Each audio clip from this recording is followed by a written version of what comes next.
Buonasera, ancora buon Ferragosto, benvenuti a questa edizione del nostro telegiornale, vediamo insieme i principali titoli. Il dramma dei migranti superstiti costretti a riconoscere i familiari. Il Ferragosto 2025 è segnato dalle immagini tremende dei due naufragi avvenuti al largo di Lampedusa. 23 le salme recuperate, la procura ha dato il via libera al seppellimento. Si cercano i dispersi mentre continuano gli sbarchi. Ed è iniziata la conta dei rifiuti, nonostante i divieti sono tante le spiagge deturpate dalla maleducazione, spettacolo indecoroso, dicono in molti. A Taormina il sindaco ha controllato personalmente tra i bagnanti accampati, intanto Catania fa il pieno di turisti tra tuffi al mare, visita ai musei e una sosta al bar per gustare arancini e granite. Ma in questo 15 agosto è tornata anche la pioggia in alcune zone della Sicilia. Nel pomeriggio nel Catanese vere e proprie bombe d'acqua hanno colpito alcuni paesi pedemontani, mentre l'Etna continua la sua eruzione in alta quota. Momenti di terrore per centinaia di persone nel litorale di Marsala. Una maxi rissa finisce a coltellate tra i feriti. Lotta alla crisi idrica, dopo quello di Porto Empedocle entra in funzione anche il dissalatore di Gela. Il governatore Schifani dice a regime entro pochi giorni l'impianto avrà una produzione di acqua fino a 100 litri al secondo. Calcio, domani sera si alza il sipario sulla stagione del Palermo, rosaneri impegnati in Coppa Italia sul campo della Cremonese. Gran seguito di tifosi domenica a Crotone per il Catania che esordisce in Coppa Italia. Corbari promette il massimo impegno per raggiungere gli obiettivi stagionali. Inzaghi adesso si fa sul serio.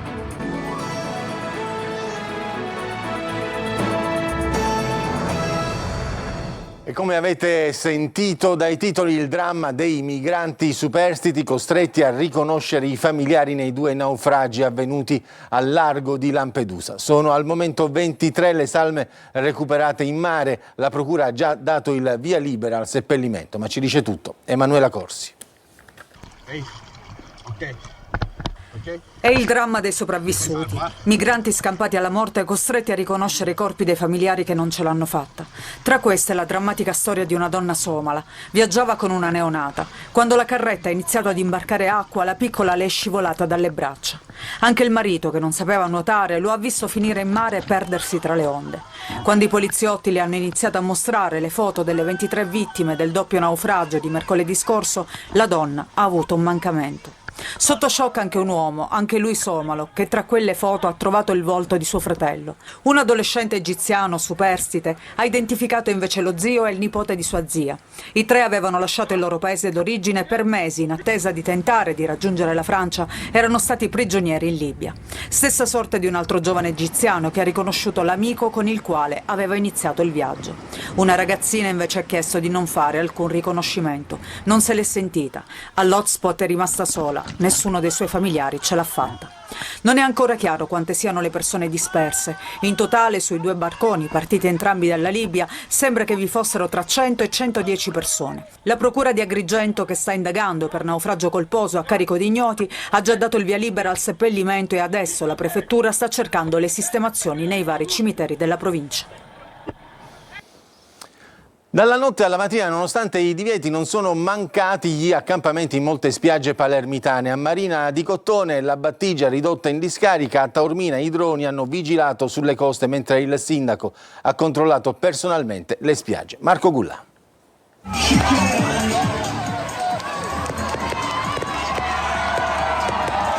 Nonostante i divieti dell'amministrazione comunale, non sono mancati gli accampamenti nelle spiagge palermitane. Allo scoccare della mezzanotte, in molti non hanno rinunciato al tradizionale bagno di Ferragosto. Tra risate e brindisi si festeggia così l'arrivo del giorno più importante dell'estate.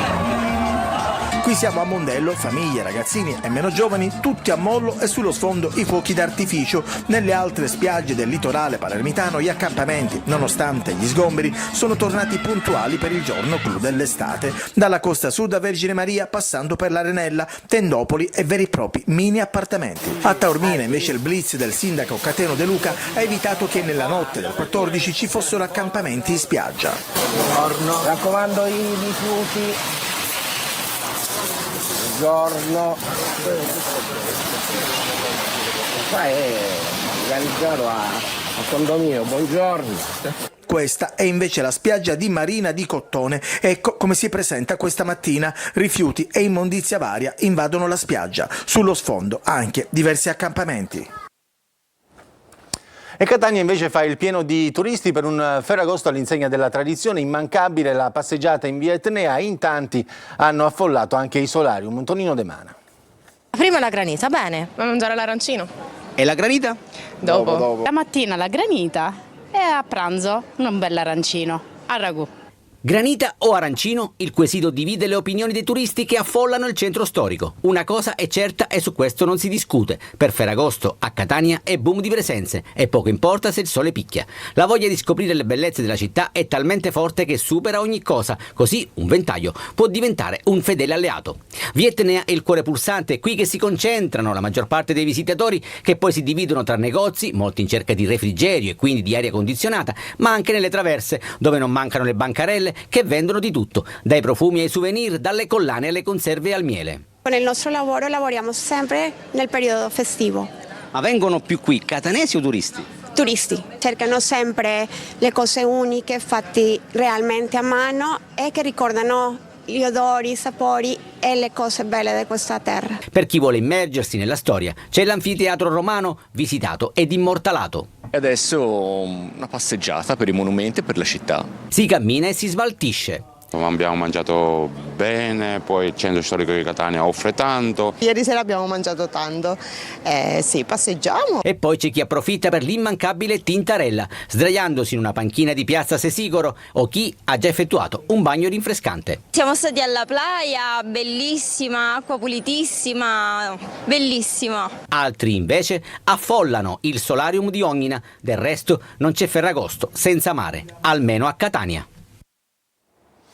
E a Giardini Naxos momenti di apprensione si sono vissuti nel Messinese, nella zona di Recanati, dove un ristoratore, nel tentativo di limitare gli accessi alla sua toilette, è stato aggredito da due turisti stranieri che gli hanno provocato una ferita alla testa suturata all'ospedale San Vincenzo di Taormina.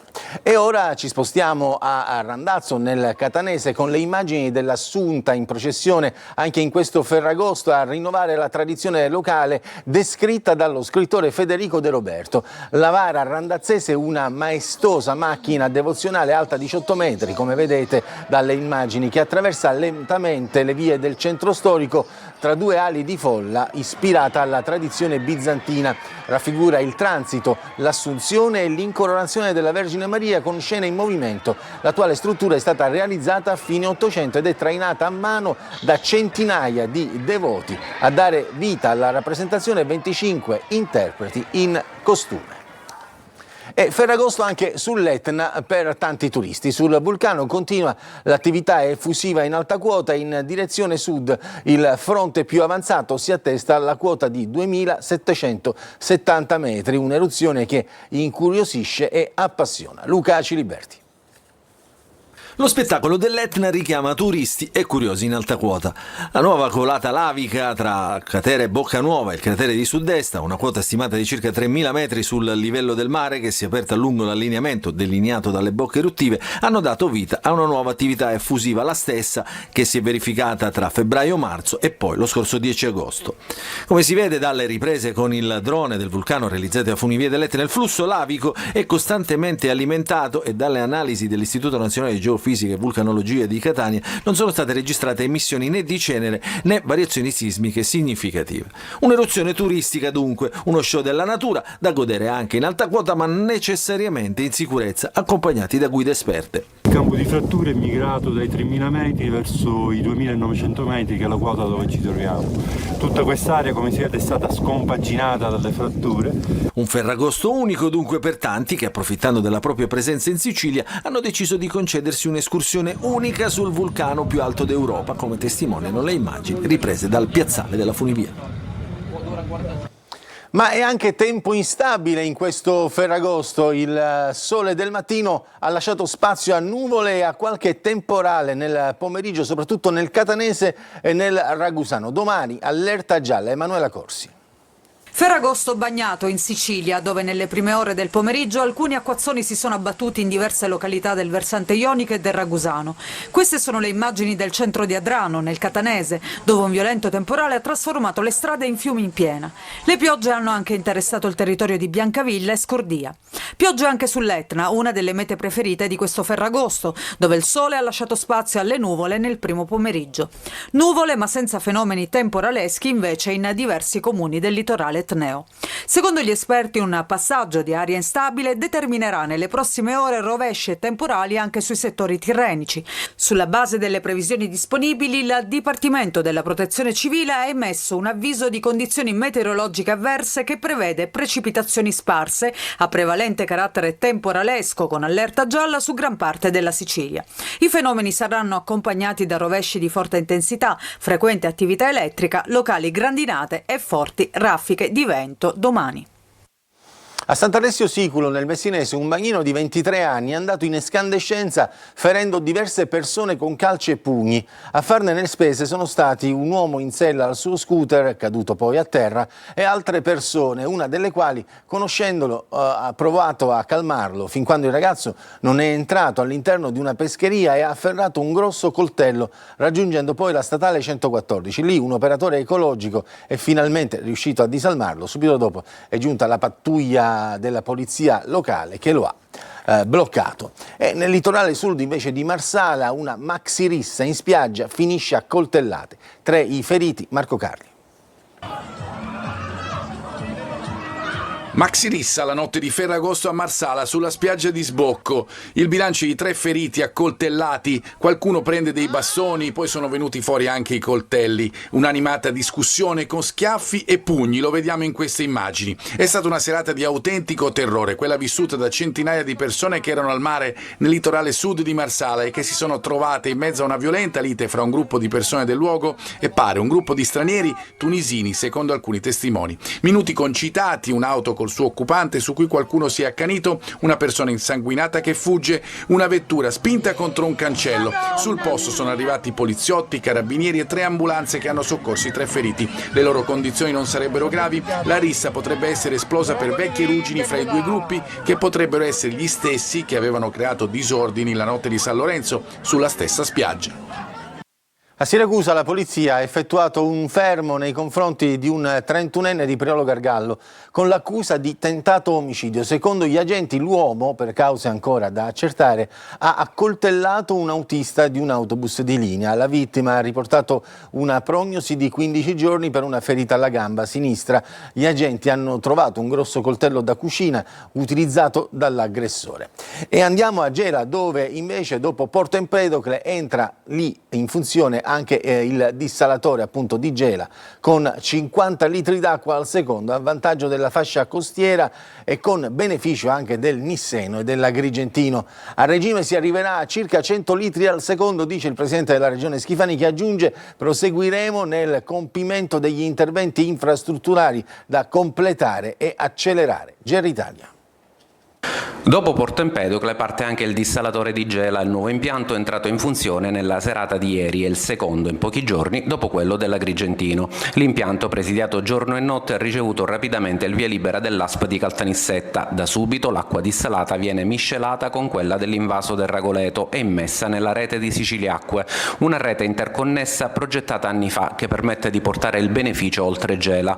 Tutta la fascia costiera del Nisseno e dell'Agrigentino avrà più disponibilità idrica. Si parte con 50 litri al secondo, destinati a raddoppiare nei prossimi giorni. Non è la soluzione definitiva, ma un tassello importante del piano regionale. Il programma prevede anche il recupero di pozzi e sorgenti, la riparazione delle condotte, l'efficientamento degli invasi e una gestione più rapida e coordinata dei servizi idrici. Obiettivo: ridurre l'emergenza nel breve periodo e stabilizzare la fornitura. Restano i grandi cantieri infrastrutturali da completare e accelerare. Intanto a Gela, da oggi, l'acqua del dissalatore comincia a scorrere nei rubinetti. Adesso c'è la pubblicità, poi torniamo per vedere le immagini di un murale su Antonello da Messina a Siracusa e anche capire il pomo della discordia di Agrigento.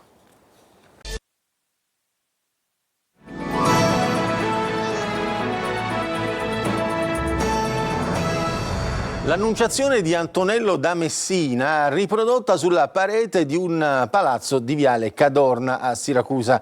È il murale realizzato da un famoso street artist che sta attirando l'attenzione di siracusani e turisti. Francesco Loi. Quando l'arte arriva ovunque, anche in strada. È così, mentre sei in giro, ecco che può saltare all'occhio un murale come questo. L'Annunciazione di Antonello da Messina, riprodotta da lui. Il discorso è quello proprio di portare l'arte alle persone della strada, alla persona qualunque.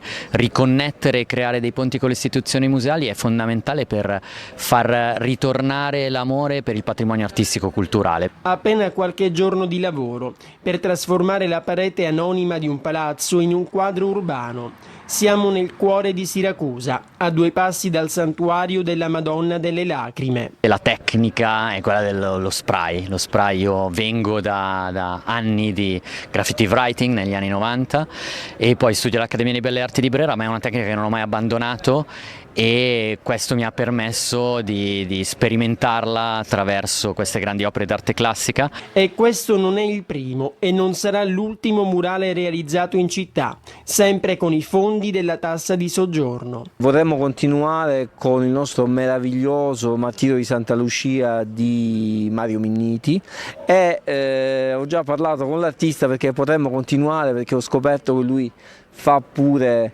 le statue, mi piacerebbe moltissimo la Venere Landolini. Negli ultimi anni stanno nascendo sempre più murales, dai luoghi più periferici a quelli più centrali, non solo a Siracusa, perché anche questa è cultura.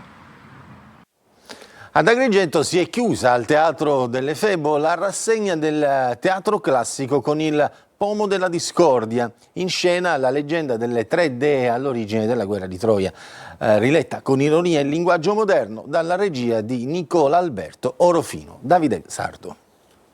Con una rilettura brillante e sorprendentemente attuale di uno dei miti più celebri dell'antichità, si è chiusa al Teatro dell'Efebo di Agrigento la rassegna al Teatro Classico. Il Pomo della Discordia, prodotto dall'associazione Madè con Accura Teatro e diretto da Nicola Alberto Orofino, racconta la contesa tra le 3 dee che, secondo la leggenda, scatenò la guerra di Troia. 3 figure simbolo di potenza, bellezza e autorità, proposte con ironia, linguaggio moderno e un taglio psicologico che attualizza il mito. L'idea nasce proprio da questo, da voler raccontare come dalla guerra di Troia siano nate tutte le guerre e quanto siamo figli purtroppo della guerra. Chiaramente la penna straordinaria di Luana è riuscita a rendere questo molto vicino all'essere umano e quindi a toccare tanti aspetti della fragilità. Sul palco anche Barbara Gallo, Laura Giordano e Luana Rondinelli. L'evento fa parte del progetto Il Mondo Salvato dalle Ragazzine, inserito nei progetti speciali 2025 Teatro del Ministero della Cultura. Adesso c'è la pubblicità, poi torniamo per parlare di calcio.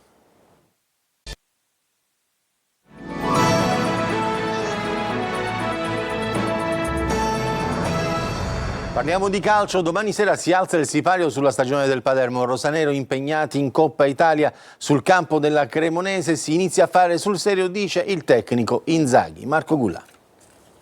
Si alza il sipario, via la stagione del Palermo. Domani alle 21:15 allo Zini l'esordio in Coppa Italia contro la Cremonese. Rosanero che dopo il pieno di entusiasmo nell'amichevole contro il City adesso devono fare il risultato. Il passaggio del turno in Coppa ai danni dei grigiorossi che giocheranno in Serie A potrebbe permettere al Palermo di giocare contro Udinese o Carrarese e comunque dare già un segnale importante al campionato cadetto. Si inizia a fare sul serio, la squadra si è preparata al meglio, speriamo di fare una grande partita, insomma comunque andare ad affrontare una squadra che farà il campionato di Serie A per noi deve essere un motivo di grande soddisfazione e speriamo di essere all'altezza, fare una grande gara e poi vedremo il risultato del campo.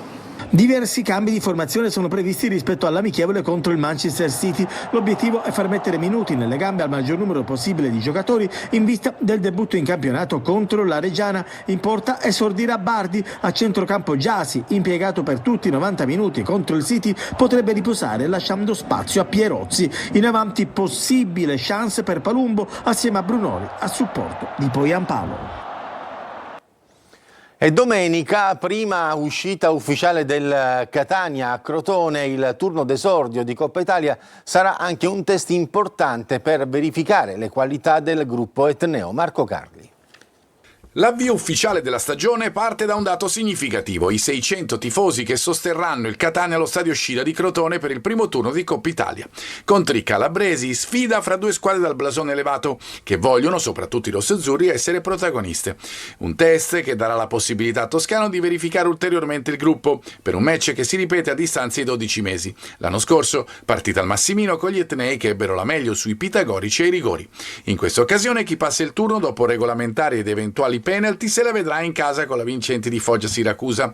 L'allenatore del Catania dovrebbe non discostarsi molto dall'11 visto nel primo tempo del match con il Valletta, già al centro del gioco Corbari.